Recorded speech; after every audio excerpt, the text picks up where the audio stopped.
করতে হবে। বাইসাইকেল চালনা পারদর্শী হতে হবে এবং অবশ্যই নিজস্ব বাইসাইকেল থাকতে হবে। চূড়ান্তভাবে নিয়োগের লক্ষ্যে নির্বাচিত প্রার্থীর যোগদানের সময় নিরাপত্তাজনিতভাবে 10,000 টাকা আপনার জমা দিতে হবে, যেটা ফেরতযোগ্য। তারপরে বিলিং শহরের জন্য আপনার শিক্ষাগত যোগ্যতা লাগবে 690 পদের জন্য। আপনারা যারা এইচএসসি পাস করছেন এখানে আবেদন করতে পারবেন, মানে ইন্টার পাস করতে হবে এখানে, অথবা সমান পরীক্ষা উত্তীর্ণ হলে আবেদন করতে হবে। এখানে আপনার জিপিএ 5-এর ভিতরে 3 পেয়ে উত্তীর্ণ হতে হবে। 3-এর নিচেই কিন্তু পাইলে আপনার আবেদন করতে পারবেন না। আপনি ইন্টারমিডিয়েট পাস করলে যে কোনো শাখা থেকে, সেটি আর্টস, কমার্স, সায়েন্স কিংবা ভোকেশনাল থেকে আপনি পাস করলে এই মহিলাদের জন্য এটা আবেদন করতে পারবেন। আর এটি কিন্তু বাংলাদেশের সকল জেলার পুরুষ এবং মহিলা উভয় আবেদন করতে পারবেন। প্রার্থীর গাণিতিক বিষয়ে ভালো জ্ঞানসহ কম্পিউটার ও দাপ্তরিক যন্ত্রপাতি পরিচালনার অভিজ্ঞতা থাকতে হবে। প্রার্থীকে বাংলায় প্রতি মিনিটে ন্যূনতম 10 এবং ইংরেজিতে প্রতি মিনিটে 30 শব্দর কম্পিউটার টাইপের সক্ষম হতে হবে।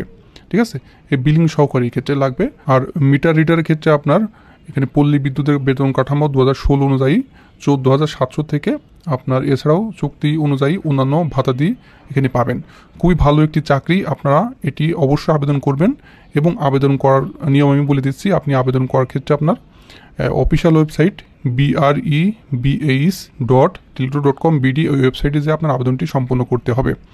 এখানে অনলাইনে আবেদন ফি জমা দেওয়ার শুরুর তারিখ 20/5/2025 সকাল 10টা থেকে শুরু হবে, মানে মে মাসের 20 তারিখ থেকে শুরু হবে। এই মাসের 20 তারিখ থেকে সকাল 10টা থেকে আবেদনটি শুরু হবে।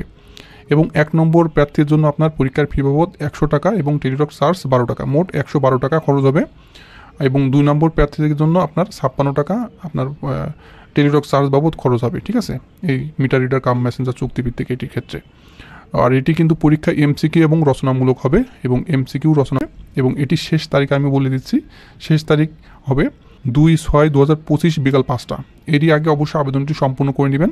তো 20 তারিখ থেকে আবেদন শুরু হলে আপনারা দেখা যাচ্ছে 25 তারিখের ভিতরে আবেদনটি সম্পূর্ণ করে নেবেন, তাহলে আপনার আবেদনটি কোনো ঝামেলা হবে না। লাস্টের দিকে আবেদন করলে আপনার পরীক্ষার ফি জমা দানের অসুবিধা হয়, নিতে চায় না, এবং আপনার আবেদনটি অসম্পূর্ণ হয়ে থাকে। সেজন্য আপনি অবশ্যই আবেদনটি সম্পূর্ণ করে দেবেন। তো